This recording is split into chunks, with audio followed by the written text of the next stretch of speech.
Welcome everybody to this webinar from Areopa, What About Page Scripting, an Introduction and Beyond.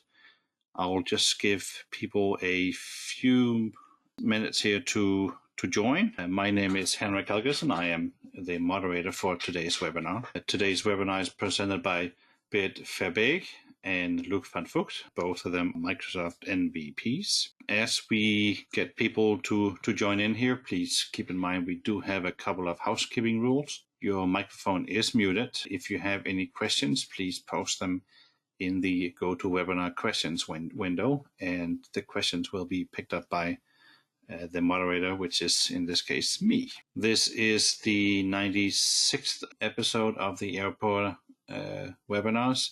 On YouTube, you can find the recordings of all the previous episodes, and a large library of good information is to be seen there. If you want to be kept in the know for upcoming webinars, please join this URL here and sign up for the Areopa webinar newsletter. And speaking of upcoming webinars, on Monday, December 9th, which is a week from today, Arthur van der Vonnevoort and Tobias Fender is going to talk about grabbing BC artifacts in your pipeline via an Azure function and how all that works. That's going to be the final episode for 2024, but that's okay. In January, on January 6th, Arthur and Stefan are going to talk about why should I use a custom code analyzer. On January 20th, we have Bartos talking about Business Central in offline mode with Power Apps. And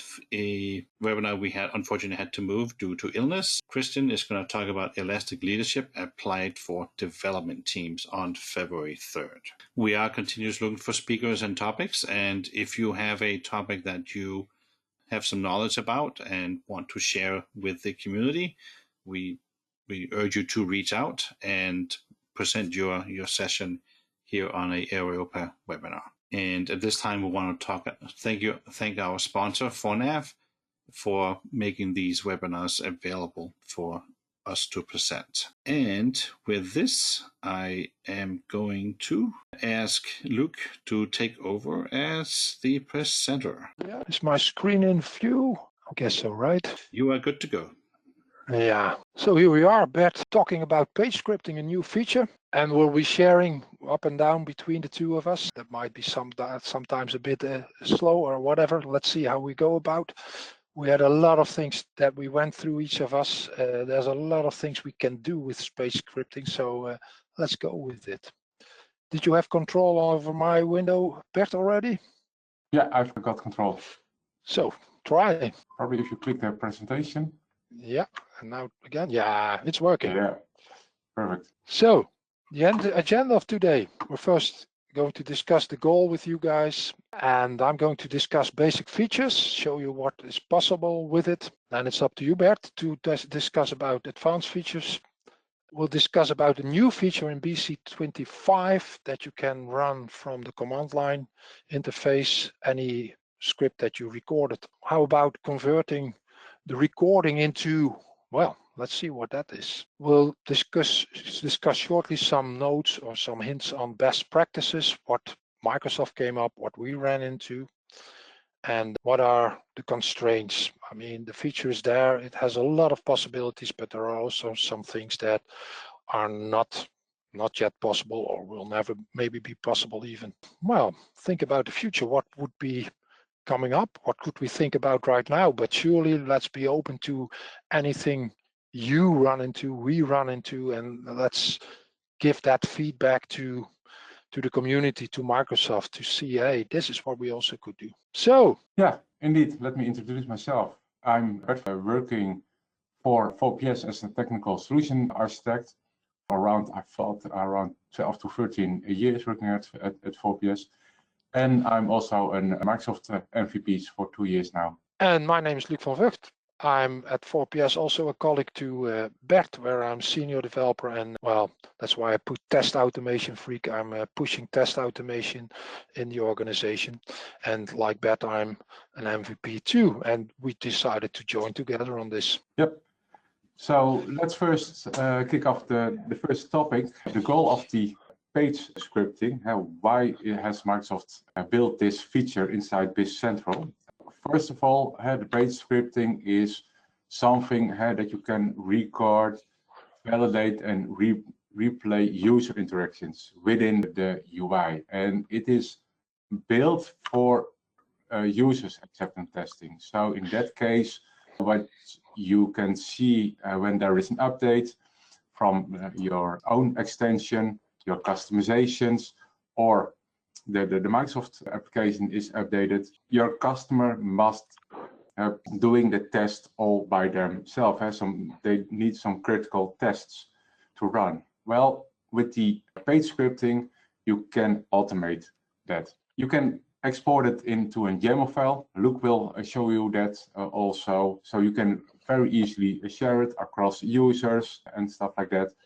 And since 25, the current release we are, you can also automate it with a replay and record it and looking it back if there are any errors. And then of course, because I have to mention it, Luc is also in here, page scripting versus test automation. And what's the difference about it? For page scripting, the end user is mostly the target, and test automation are the developers. The goal for test automation is really different. It is a continuous process. It uses for unit testing. Also, when you're creating the scenarios, you have got the given when-then scenarios, and with page scripting, it just and start and you can go. The duration is mostly for the page scripting is longer. That you can also see with simple scenarios with creating a customer.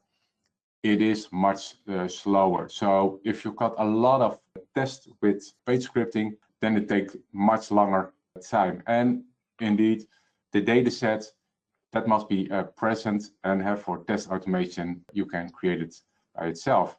And eventually, indeed, I forgot to mention that test isolation with page scripting, that is a real no, that the records are saved in your database. So a final note on this one is test automation. It's much more than when you look into the results of automated tests. Test automation is more about how you develop or implement features, especially with you have created a test plan. You do it in front of your implementation, and you create a test plan, and then you go developing stuff. And page scripting is you do it after that. And now, Luc, you are now for the basic features. Now let's have a look at what the basic features are in the UI. I decided to put all of them on slides, but I will also demo them, but just to go through everything. Of course, one of the basic things is that you can record. And if you're going to record, you have two options. Either you use the drop down at the top to create a new recorder, or you click on start. I will show in a short demo after this the various things quickly. To open up this page scripting thing is something you do in the UI using the setup part, where you also choose where you do the personalization, but I'll show you later. Of course, when recording, you have the possibility to have recorded, to replay it. A thing at this point in time, when you have recorded, you always need to rewind it. If you are going to reuse an already recorded part and it's run, it will always jump back. But if you record it the first time, be sure to rewind it, and then you can play it. Yeah. And once you want to play it and you have rewind it, be aware that you always need to be going back to the point where you started. That's not automatically done for you. So often, or if you really want to make it reusable, start at the role center, and from there start to click an action to open up a page where you're going to provide data, etc. Now, if you run it in a SaaS production environment, you'll get this confirm. Be aware, of course, that's what it's telling you, that you're going to run a recording and it's going to create data in your production. So it's not prohibited, but you will get notified. If you run it in a sandbox or you run it in an on-prem environment, you don't get this warning. It's just going to run. Yeah, and that could also be a production environment. Be aware of that, of course. If you want to share it, like Bert already mentioned, you have a number of options. Really sharing is this one. If you look at the red rectangle, there is this share button where you can copy a link, and that link will be a hyperlink, a link into your environment, or at your BC environment. It's not, by the way, recording the company you're in, so that's something mentioned later on. So there's no information of the company stored in your recording. But if you click on this copy link, it will take the URL and add to the URL the whole script in a, yeah, what is it? It's not a kind of hashed hyperlink. So if you send that to somebody else and they open it up, the environment will be opened and the script will be loaded. Another way is sharing files, but that's what I'll mention: export and import. If you want to want to use the page scripter, you need to use either or both of those two permission set. If you don't have this permission set to add it to your user, you won't see it. This is the drop down where you also can choose personalization, settings, etc. But there is no item now visible to use the page scripter. That's because that page scripting rec permission set was not assigned. By the way, if you use Dynamics, the D365 basic permission set, this will be in it. The play will not be in it, by the way. Play is not by default assigned to you, so you can record it, but then you cannot play it. Yeah. Import, export, that is also, you could say, a way of sharing. You can save your recording as a file. It's a YAML file on your system, and then you can send that to somebody else, and that person can then also import it by the drop down here, open recording. Yeah, I'll show in my demo also. Editing, when you're recording, you can always delete the last step. You cannot delete a step in between. You can delete the last step. You can change properties. I'll discuss that a little bit later too. Once the recording is saved and you're going to import it or share it, you will not be able to delete anything from it. Yeah, so editability of recorded script is very constrained. You can change values in steps, but you cannot remove or add them to existing recording. That's what I call, let's say, recording management. If we go into details, you can copy values that you entered. Yeah, so it's put into the clipboard, and then I can paste it in another field on another page. In this case, I created a seminar. It's a feature that I'm using in this demo also. It's not a standard one, but you can copy a value from a field and then paste that into another field, like in this case the primary key of a seminar. Yeah, and as you can see on the in the box on the bottom side, it's taken from the clipboard. Yeah, so you can move data between pages by copying them into the clipboard. You can validate values. So as you can see, there's a drop down page scripting, like also for the copying. It's a right clicking on the control, and as you can see in this sequence, you can add a validation to a field. So if you populate the field, in this case, this field was populated, by the way, by inheriting values through a code that fetches it, but I can add a validation on a field, on any field that I want. I can use clipboard values again, whatever that I want to use. Yeah? And if I choose to validate, I can select the properties, and then I can set how I'm going to validate it. Here, you can set it equal to, not equal to, whatever. Yeah, if it's a value, you can compare it to something equal or less than or whatever. Yeah, you can add conditional steps. So on a field, I could set a conditional step. I'm not going to demo that. I had to make choices. I could not do everything, but you can set conditions, and if the condition is met, yeah, then additional steps could happen, whatever. By the way, it was maybe a little bit quick. Let's go back. Here you can see on the control, there is this drop down. If you right click on it, and while you're recording, this page scripting drop down menu comes with additional items if you want need to use them. Yeah. If you have steps recorded, or are steps recording, you can right click on a step to add an additional step. In this case, there's only this one available. There's maybe something for the future to be added, but you can add a wait step. And if you have added a wait step, you get the possibility, if you open up the properties, to change the default value is 1000 milliseconds to change that. Yeah. And last but not least, if you have a page recorded, so on a step where a page, not the one selected here by right, what you see here, the gray one, the focus number, but the page, if there's a page step recorded, you can right click on it and make it an optional page. Why would you want to do that? It could be depending on some circumstances that your script in one setup in your system comes up, touches a page, and that page shows up, but it could also be that that page doesn't show up. So you can make a page step optional. Okay, let me show, before we go to your part, Bert, the advanced feature, or let me move back to this one. Let me shortly show the things I would like to show here. So here in an on-prem Docker container, and I have extension installed, seminar registration, and I could open up here page scripting. Yeah, I could start a new page script to record it.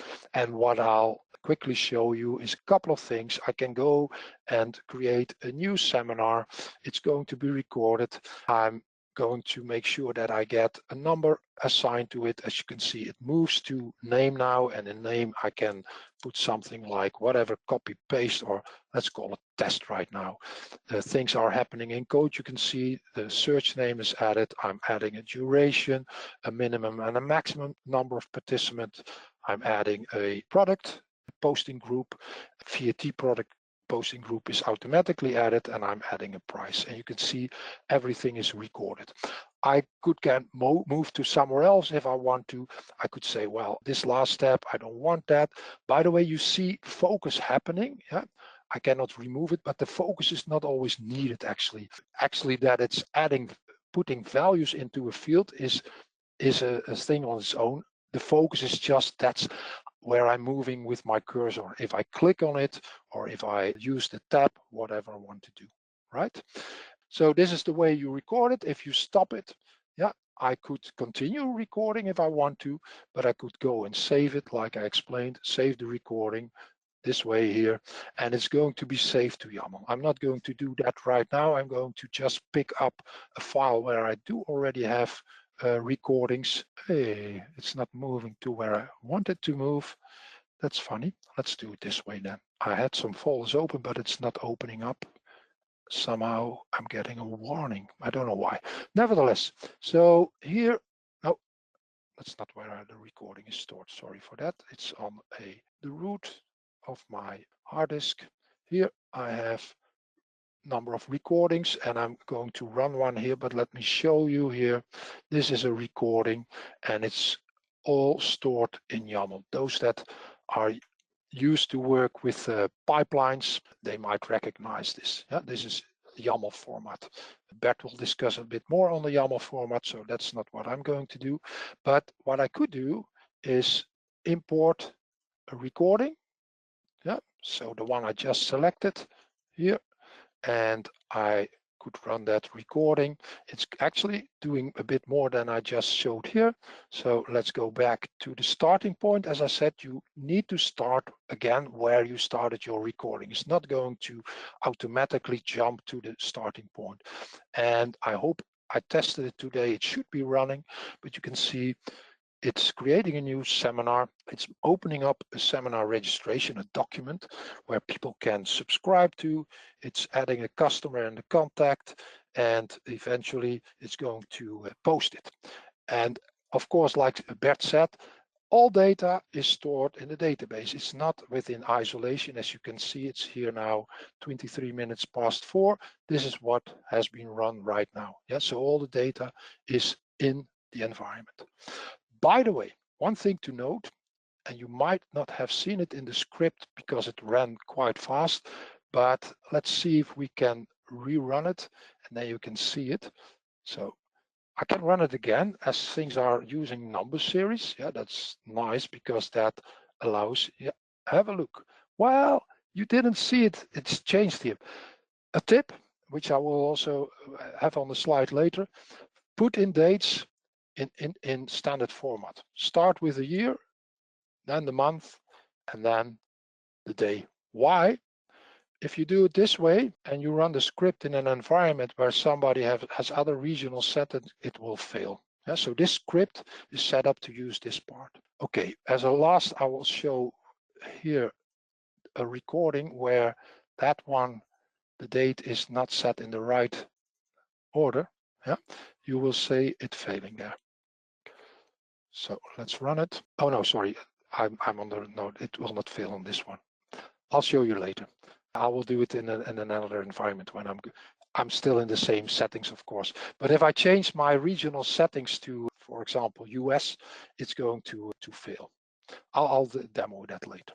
Let's move to advanced features. Bert. Indeed, advanced features, and what Luc also mentioned, indeed, you can save the recording and it will be then stored in a YAML file locally on your hard drive.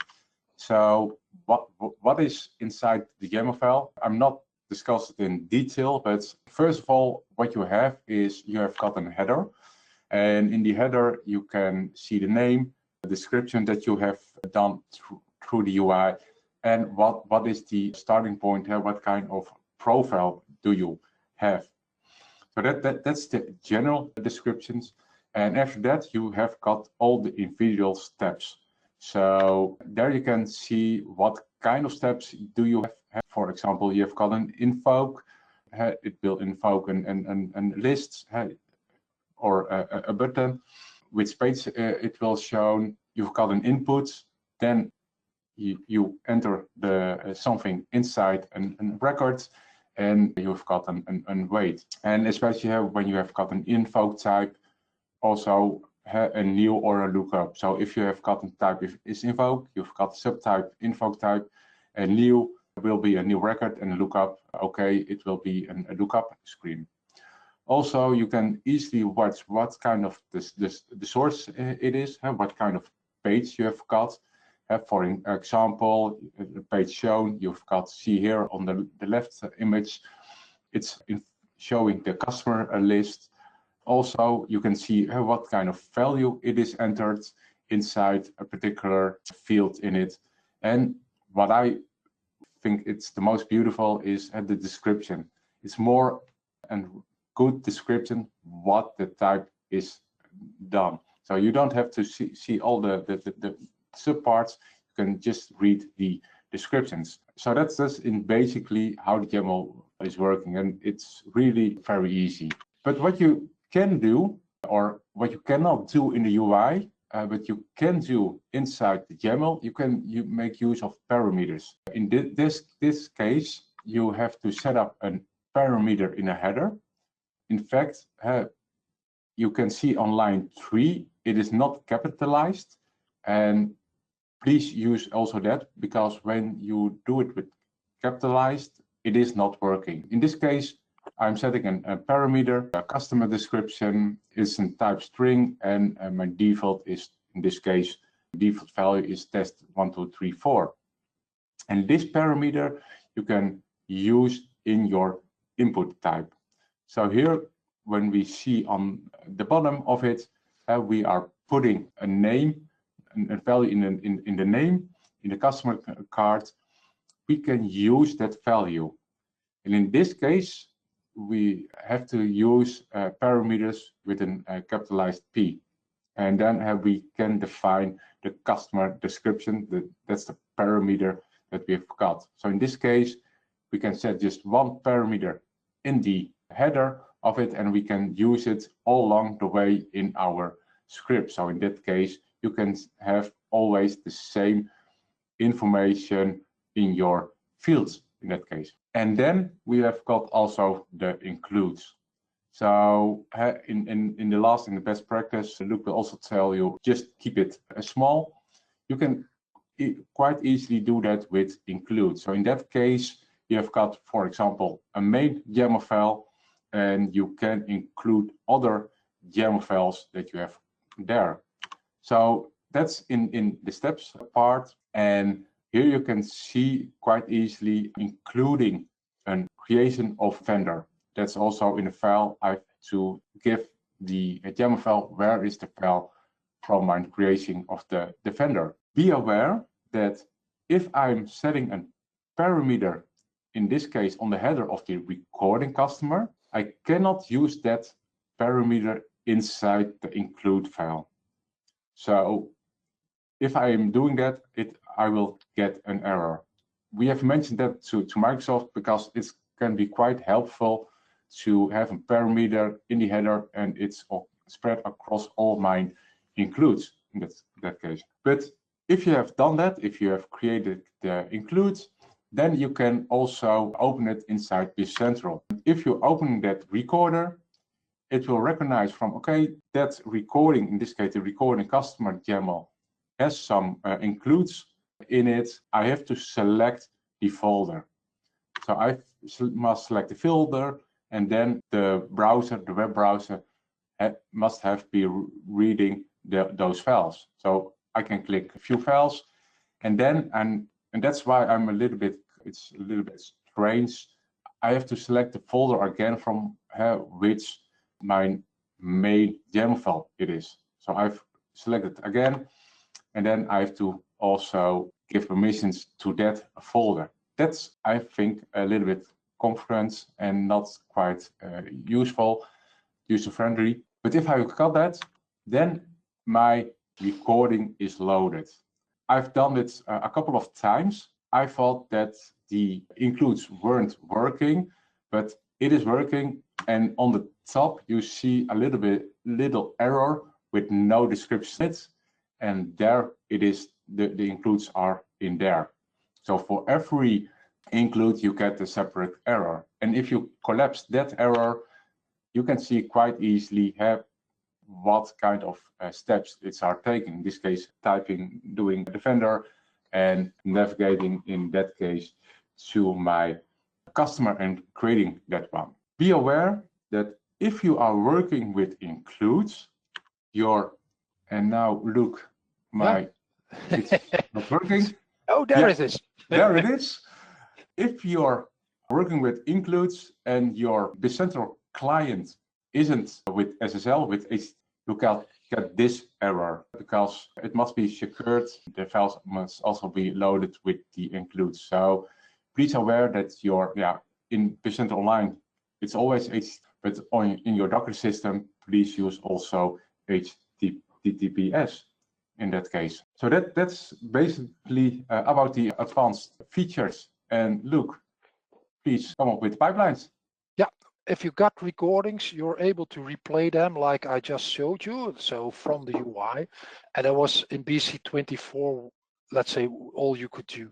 But now with BC25, Microsoft enabled a replay from the command line interface, and that's what this topic is about. I've got one slide, but I'll show you what it's about. You need to install an NPM, what is it, facility feature, which will call Playwright. And if you want to install it, you can find it here on NPM. And that's quite straightforward. It's not a lot of hassle. So here you can see what you need to do to get that working. To call it, and I'll show you examples, this is the syntax npx replay with a number of parameters, which are explained right here. And then if you want to play it, the first time you play it, it will download, different plugins or whatever for Playwright. Depending on the browser you're using, it will use one of them. So the first time if you run it, it takes a little bit more time to get it running. And what it can do is the following. So let me see, where do I have my, no, I don't see it quickly. So let's do it this way. No, apparently, I think it was closed somehow. Let's open it up. I thought I had that one open already. Here I have a PowerShell, let's say, file, which I have the command line call in it. So I can call npx replay. I need to point to where the tests the recordings can be found, I need to reference my installation. And this is, let's say, restricted at the moment. You need to have a URL. It could be without HTTPS, by the way, in this case, but you cannot point to a company. So it's not at this point in time configurable what company this should be running. So what does it select? By try and error and a suggestion from somebody else. It's the last company that was opened by the user you're running it with. As you can see, I have a user playwright with this password. I don't care if you see it, it's a Docker container locally, you can't access it. You need to use a password for that Docker container. By the way, you could also use Windows password or a Azure Active Directory, but running this, for example, a sandbox, I wasn't able to try, but I understood that that's still not possible. Using Azure Active Directory from this is not working, but that's what I have heard people saying, and I didn't have time to check that. And then I can point to where the result will be stored. My demo 1 is actually taking files from this directory. So as you can see here in this directory, I have 2 YAML files. So it runs 2 tests. Actually, these are exactly the same, but the one is using hard-coded date and the other is using the work date. Let's just run it that you can see what happens. And it eventually calls npx playwright to show the report. So let's have a look what's happening. So it now picks up the files from the demo 1 folder, as you can see here, as it's pointed out. And you can see underneath that it picks up 2 files. You see running 2 tests using 2 workers executing. And once it's finished, it will create a report. And my last comment or scripted line here, it will open up playwright the reports of it. You can see now it's successful. And here you have a link. By the way, you could click on that and it will open up the environment with the same script. Let's do that. So here's the script and I could run it if I want to. This is including the results, by the way. And you can see everything was successful. And here is the recording. It opens up the client. As you can see, it logs in. It's going to run the script and execute everything. Might you get an error? Then you could stop it, of course, and then look at what the error message was. See? Was successful. The recording, the YAML as such, has been added to it, and also the YAML itself, the recording points in time. If you open up this file, you can see here the same YAML. It's actually the same YAML, but now you get a log entry for each action inserted. And yes, we have 1, but there were 2. So if you have multiple test scripts in that folder, they will all be executed. As you can see here, it's a, let's say, a wildcard for everything in this directory, but I could also address a single file if I want to. Like, for example, let's see, I've got a simple script here. That's a single script, by the way. So I could take setup seminar, for example, from combined scripts. Maybe we'll look to step in. This weekend I've tested with Sandbox with AAD. And that is working, only the account must not have 2-factor authentication on it. Okay, and that's the thing then, okay. So you can point to a directory with a wildcard as star or asterisk.yaml, or you should be able to point to a single file. The result is that report, and you can point to a directory, so you can always reference this. In my case, I use the same name, and this is funny. Somehow it doesn't pop up with the right directory, but here, so the results is stored here in a playwright folder with an HTML file and things behind, like the recordings. Yes, so the nice thing of the recording is really you can see everything and see, okay, where did it fail? In my case, it didn't get further, so it didn't tell me a lot, but if you get an error, you will see the error happening in your recording too. And of course, if it's run, it's not in isolation, so there's data created in the database. Every time if you run it in the same database, it gets cluttered more and more, of course. That's what you need to take into account. Bert, this one's up to you. Indeed, and then indeed convert to YAML to BCPT scenarios. And BCPT stands for Business Central Performance Toolkit.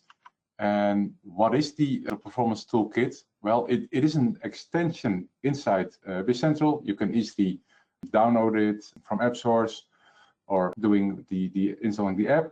And the Performance Toolkit is more like a framework to define test scenarios and run it in parallel. So in that case, because you can run in parallel, you can really stress your Business Central NSDs and database and look from how much Business Central can handle in that case.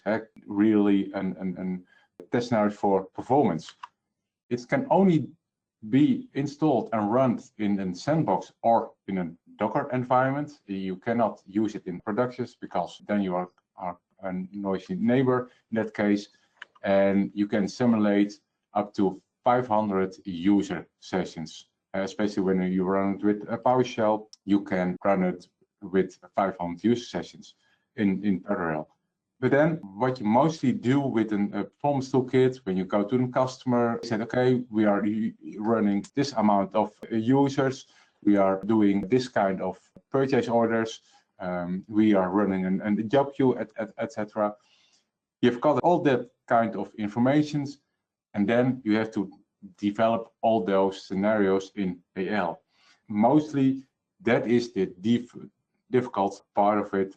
Creating that scenarios that cost the most time. You can also use it with the scripting, and together with AI, you can create your own BCPT scenarios from AI. I've created a proof of concept in this case with a prompt, and you can download it from my GitHub repository. And maybe Luc, can you open it in that case? And there you can see, we cannot, yeah, there it is. Here you can see from what I'm telling from the AI model, what it has used to be. So in this case, I'm telling you're an AI assistant that needs to help people creating BCPT scenarios, and you will provide a YAML file. And here there are some important steps because there is an invoke and stuff like that. Inside the YAML file, I can easily do it to get converted into an AL. And then I've also do 2 examples. And then if we have done this one, those are indeed the examples. And if we go to the presentation again, so how does that work in general? So in that case, I've recorded a video. I'm going to the page scripting tool, and in this case, recorded. I'm creating an item, in this case, selecting one, doing the description, also putting it unblocked in this case. Then I'm going to create an order, creating a new one, choosing a customer, just a random customer. After that, I'm creating a line with item number in it and putting the quantity on it.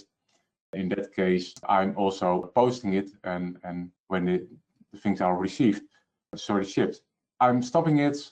I'm saving the recording, the YAML file. I'm doing that.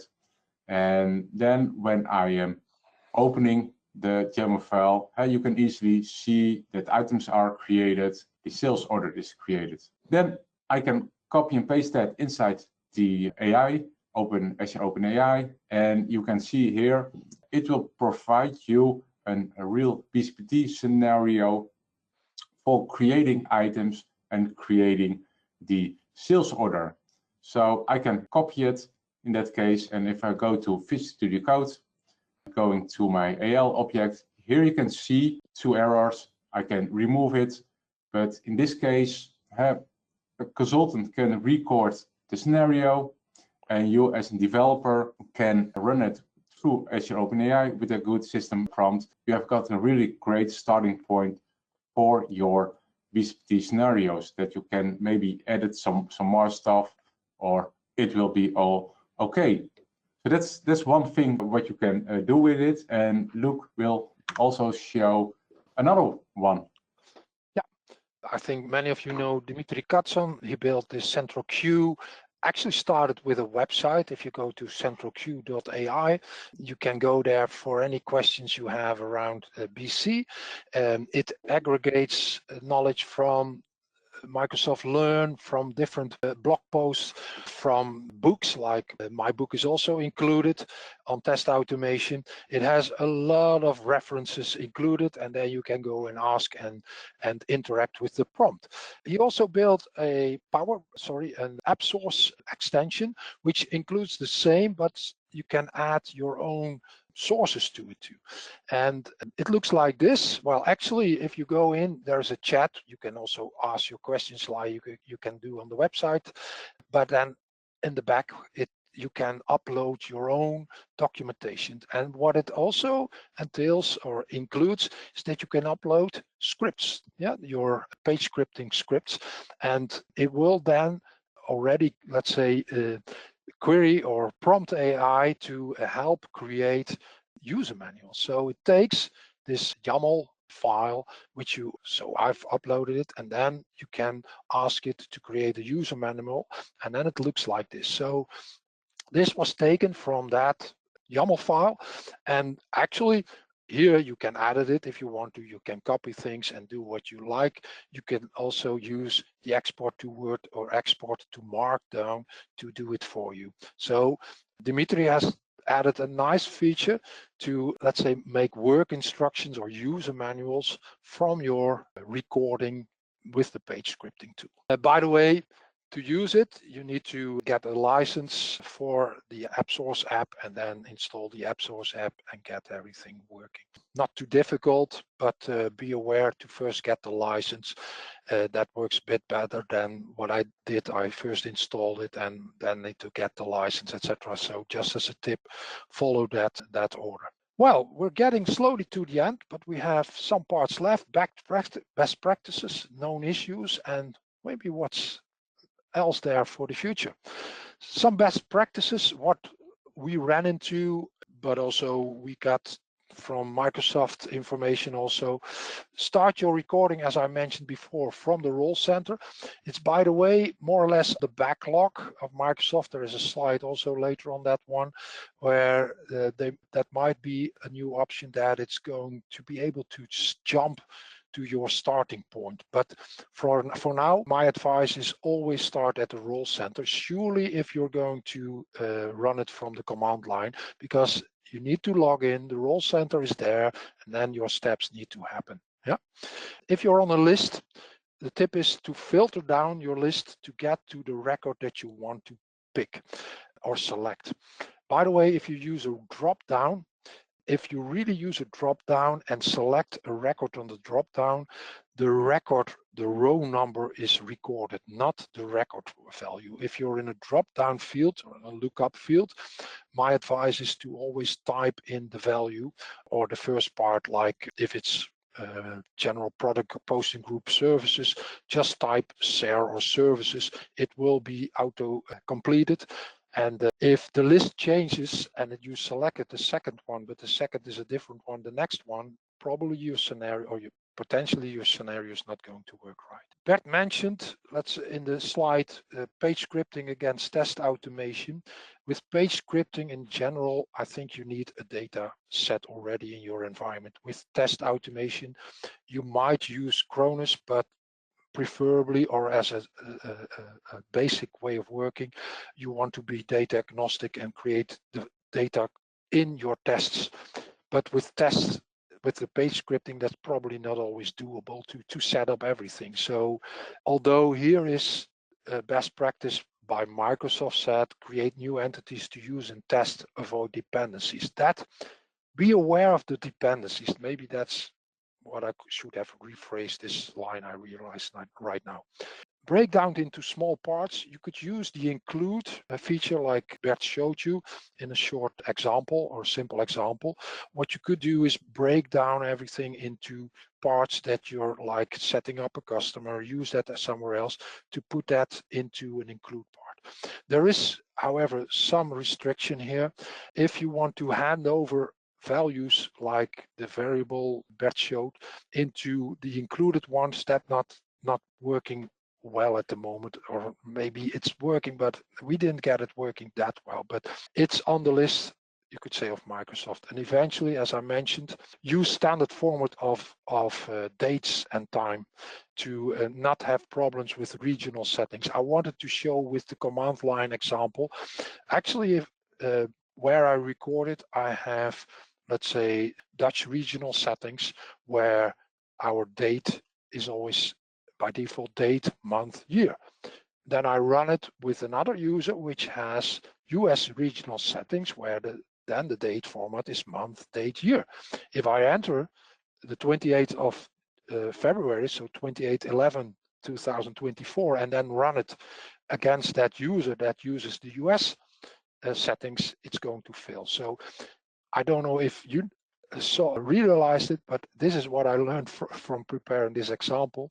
If I'm entering a date, actually I'm now going to force myself always to enter dates this way, always in the standard format. So, and that works in every setting. So here, 2024/11/25, that will be converted into my regional setting. It's like in code where you hard code a date. That's in AL always year, month, day. Okay, Bert. Yeah, indeed. Page scripting is still in preview, so there are indeed some constraints on it that Luc and I are facing, or other community members. And we have created a list on it, and the first one here is the lack of editing steps. So in that case, when you are in the UI, it is a little bit difficult to edit things. But in the feature plan, what Luc will also show, this thing is also mentioned. If you have control add-ins or want to record something in your Power BI embed app, then that is not working in that case. You cannot automate those things. Also, personalizations that you have done, that is not recorded. But yeah, not sure if that is needed, but then you are aware of it. And this is also one thing to mention is if you have a drop-down list, it is not recorded or resisted by the, it is resisted by the row number and not the key value. So yeah, that is, if you have for example, in enum, you can extend it quite easily. Yeah, then if you are installing an extension, then that will get difficult, and your page scripting will be failing. Also, the date picker, you cannot record it in that case. The other one, Luc is also mentioned about when you're entering the pipeline with replay, you can only provide the URL and not the company name in it. If I may, Bert, yes, sure. if you share a link and you send it to somebody else, which includes the script, let's say there's no company in it, so be aware of that too. Yeah, indeed. So you have to send also the company name in it in another chat.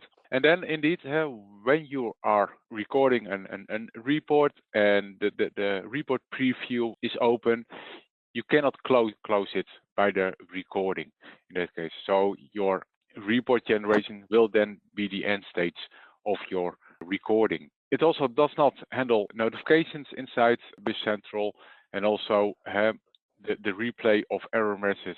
That's not possible in that case. It captures it, but you can't replay it. That's the funny thing. Yeah, indeed.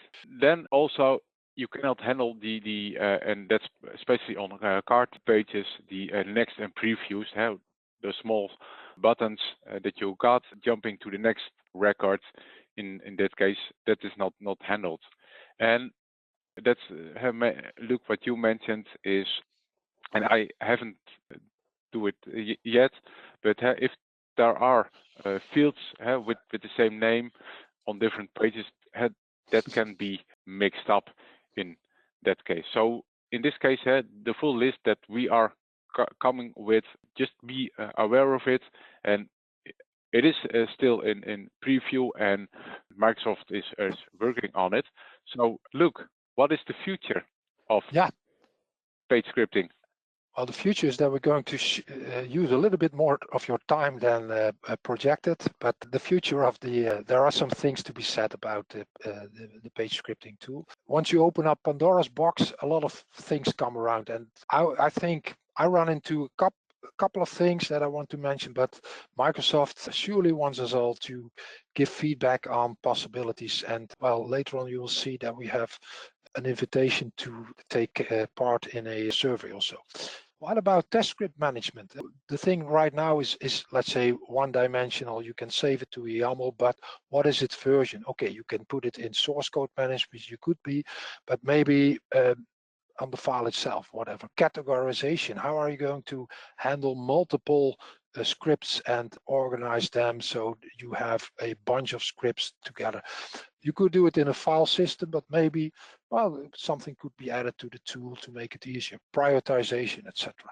AL test code creation, of course, what Bert showed for the BCPT could maybe be used for AL test code, but it would be great if Microsoft comes up with something which helps us all, that not everybody has to, let's say, set up their own kitchen, etc., to find out how to get there. What would be nice if AI would help us if you have a support issue with a repro scenario to create a YAML from that could be rerun inside of course, we could ask our customers to record that too, but let's see what comes from that. There could be more things leading from there. E-learnings from recordings, setting up a video, not just running it like in the command line interface or whatever, but just some thoughts. Set up a validation kind of script, so not the purpose is to run tests, but just to run through pages to see if everything is set up right in an environment. You have a solution with different types of customers, and each customer has a different setup. Could we run page scripting, use page scripting to do a validation for you? Well, just some thoughts, some simple ones, but maybe you have yourself already some thoughts or run it into the near future. Blog about it, put notes in Blue Sky or X or wherever. Let's help each other to take the things out of the page scripting we had never thought of so far. By the way, this is more or less a kind of roadmap, but as you could see, let's say vaguely printed, there's no commitment. This is a list from Microsoft of the things they are thinking of that could be added to the page scripting tool. I'm not going to read out loud, but you can look at it and later have a look at the recording also. As you can see here, additional uses, test conversion to BCPT and AL test cases. If they provide that to us as a standard thing, maybe somebody builds it and shares it through the GitHub repos where things are shared or made part of the product, whatever. But no commits to it yet. Yeah? This tool also came into the product in a bit atypical way, as far as I know, and it's has been so far not a major focus, although, wow, the more we make noise about it, maybe that becomes even more important. But the potentials are there. Any resources that you that we use can be found here. I deliberately put the HTTP link there, not the nicely readable ones. We will be putting them into the recording comments on Areopa too, so you can directly click them there and use them. We have a couple of more slides after this, but there are, I guess, Henrik, also a couple of questions. Yes, there is. Yes, there is. I guess I'll start with the first question that came about from Tina. Is there a way to assign a dynamic value to a field in page scripting? More specifically, to assign a unique value every time a recording is replayed? As far as I know, but Bert, correct me if I'm wrong, as far as I know, there's no way to do that dynamically, except for example, like using the features in the platform or in the application, like number series. There is some tip somewhere mentioned if, for example, you want to have a description for a customer that changes, you could make a string customer and then use, there is a kind of onboard method today so that a date or whatever is used, yeah, So the onboard method is the standard one. So I didn't check that one, but basic answer is no. But there were some hints on workarounds. That's correct, Luc. Okay, thank you. Another question is, when you have opened a list page, for example, the warehouse putaways, and you don't know how many records there are involved, but you want to select all lines to register them in one go, how do you do that? Control A is not recorded, so I guess that would be a request as well to get that to Microsoft, but is there a way to do that? Experience is that it's not Possible. You cannot do it. No, that's not. So you cannot, like multi-select lines, that's not recorded. Then the last line is recorded, so you can't. That's an easy answer. Not a good one necessarily, but it's an easy answer. You don't see my face. I'm totally ashamed about this. Yeah. Have you found YAML editing easy enough for consultants to work with, or is it still a developer's only editing tool? Now, I think, but maybe I speak for myself, is editing the YAML file is quite easy. The structure is very easy, and especially what I mentioned is you've got a subtag with the description, but it says what it is doing. So you can easily compare also other things with each other. So I think it's quite easy to do, and especially not maybe a very new consultant, but mostly an experienced consultant can do this. I want to add the following. Of course, you and me, Bert, being more technical, I fully agree. I compare it a little bit to HTML editing. It's not the same, but I know that I find my work way around, although I'm not a very big expert in HTML, but I always find out how I can do things and make things efficient and effective for myself. I know that not everybody is that easy in getting into HTML. So I guess that would apply to this bit too. So maybe easy depending on the person. Yeah. Tina, with another question here, or I guess more of a comment really. Have you already communicated the constraints to Microsoft? We're about to send them our own, and I see some overlap. So obviously Tina has worked enough with this to have run into other issues. I've sent some things, but maybe look, if you click on the next slide, yeah, there you can give feedback also to Microsoft, to Peter Bering, what kind of issues or how do you want to invest them more on the page scripting feature? Yeah, they have actually the whole list of the roadmap, you could say, the slide I showed you with the 4 boxes. They have added, I think, all of the items as questions here also to tell them what is important for you. But there is also a box where you can add something to it. So I would say, well, let's provide them as much as possible with the feedback. So some of the things we put here on the list were actually taken also from a Microsoft side, but some of our own were also there. And I would be, in your case, Tina, just feed them with your feedback. We'll feed them with ours. Excellent. A comment from Anna here saying, amazing webinar, super helpful. Thank you. So good job, gentlemen. Thank you. Thanks. Well, welcome. And we have so far one final question. Can you run this on BC24 on-prem? Yes, but not the command line interface. That's BC25. So you need that platform. But yes, this is a feature that you can run. I actually, until recent, I did not work in the cloud at all. I'm always developing on a Docker container, and it ends up in the cloud in the end, and in pipelines, etc. And so I've been using this. Actually, it was already on board in 23, but it was not openly accessible. So yes. Excellent. Well, gentlemen, there is no more questions. So at this point in time, I will take back the slide. Just once again, I want to thank our sponsor, 4NAV, for making these webinars available to everyone. And thank you for attending, and we hope you have a great rest of your afternoon or morning, like in my case. Early morning. Very early morning, yes. You could move to the last slide because there is a link. There are links there, so for anybody wanting to access whatever we provide to you. Yes. Have a great day, guys.